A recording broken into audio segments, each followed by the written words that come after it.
मुल्क अब उस रास्ते पर निकल गया कि आप देखेंगे कि हमारी इंडस्ट्री भी बड़ी तेजी, लार्ज स्केल मैन्युफैक्चरिंग तेजी से ग्रो कर रही है। ये सबसे बड़े इंडिकेटर होता है कि मुल्क अब आगे मुल्क की दौलत बढ़ रही है।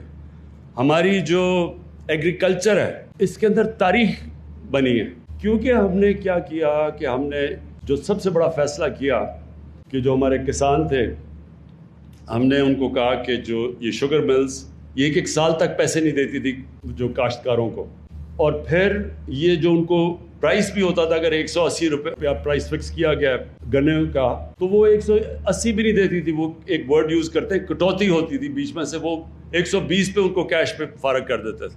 हमारी गवर्नमेंट ने उनको कहा कि आपने फौरी तौर पे पैसा भी देना है और पूरी कीमत देनी है। उस कीमत से और जल्दी पैसे मिलने से जो पैसा गया किसानों के पास, उन्होंने अपनी ज़मीनों पे लगाया। इस बारी रिकॉर्ड पैदावार चावल की, मकई की, गंदम की, गन्ने की रिकॉर्ड पैदावार हुई है। तो रिकॉर्ड पैदावार और पैसे भी रिकॉर्ड मिले हैं उनको, उसकी वजह से खुशहाली आई है। सारे देहातों के अंदर ट्रैक्टर्स की रिकॉर्ड सेल हुई है, मोटरसाइकिलों की सेल हुई है, गाड़ियों की सेल्स हुई हैं, फर्टिलाइजर यानी खादों की सेल रिकॉर्ड हुई है। इससे हुआ क्या कि सारे मुल्क की इकॉनमी उठनी शुरू हो गई और साथ इंडस्ट्री भी चल पड़ी है। तो आगे मैं अपनी कौम को ये भी कहना चाहता हूँ कि बड़ा इंशाल्लाह अच्छा वक्त आ रहा है। हमारा मुल्क वो जो बड़े मुश्किल वक्त से था, मैं जो लोगों को कहता रहता थोड़ा सब्र करो, घबराना ना, लोग घबरा जाते थे, क्योंकि ज़िंदगी कभी स्ट्रेट लाइन में तो जाती नहीं है, ऊंच नीच होती है ज़िंदगी में। तो जब नीच आती है ज़िंदगी में तो इंसान को सब्र करना चाहिए। कुरान में अल्लाह ने कहा है कि जो इंसान की सबसे अच्छी सिफ्त अल्लाह को पसंद है, मुश्किल वक्त में सब्र करना। वो करता है जिस पे अल्लाह के ईमान होता है। और फिर कुरान की आयत है कि हर मुश्किल के बाद मैं आसानी पैदा करता हूँ, लेकिन ये ईमान वाले लोगों के लिए। और अल्लाह का करम है कि अब हमारे लिए जो बहुत मुश्किल वक्त था वो निकल गया।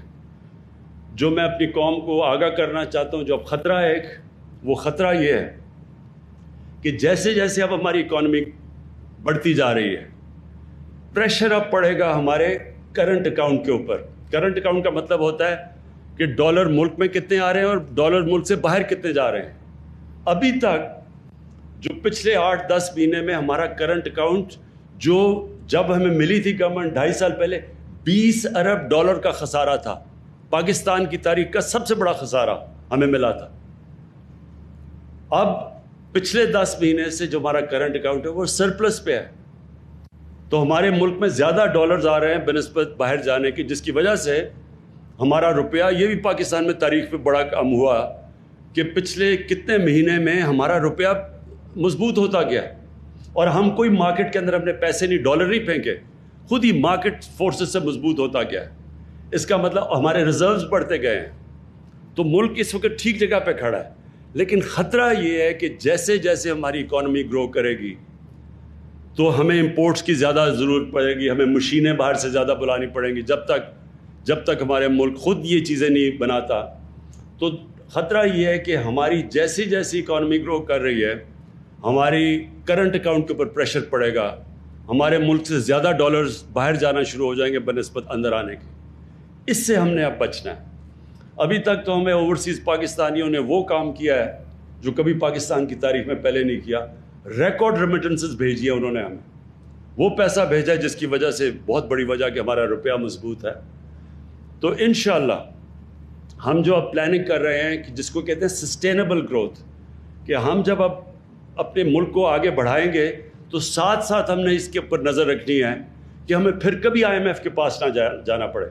IMF के पास हमें इसलिए जाना पड़ता है कि जब हमारा करंट अकाउंट डेफिसिट में चला जाता है, खसारे में चला जाता है, डॉलर्स की कमी हो जाती है, रुपए के ऊपर प्रेशर पड़ जाता है, लिहाजा हमें फिर IMF के पास जाके उनसे पैसे मांगने पड़ते हैं। तो हम अब जिस तरह जा रहे हैं, हमारी कोशिश है कि ये और इस तरह की जो रशिया का इकोनॉमिक जोन है, इससे एक्सपोर्ट्स हमारी बढ़ेंगी। तो हमने वो पीरियड, जब तक हमारी एक्सपोर्ट्स बढ़ती नहीं है, उस सतह पे हमने पूरी कोशिश करनी है कि हमने हर तरह और ज़्यादातर हम रेमिटेंसेस ओवरसीज पाकिस्तानी से, और हम उनको इंसेंटिवाइज करेंगे कि बैंकों के थ्रू वो अपना पैसा भेजें।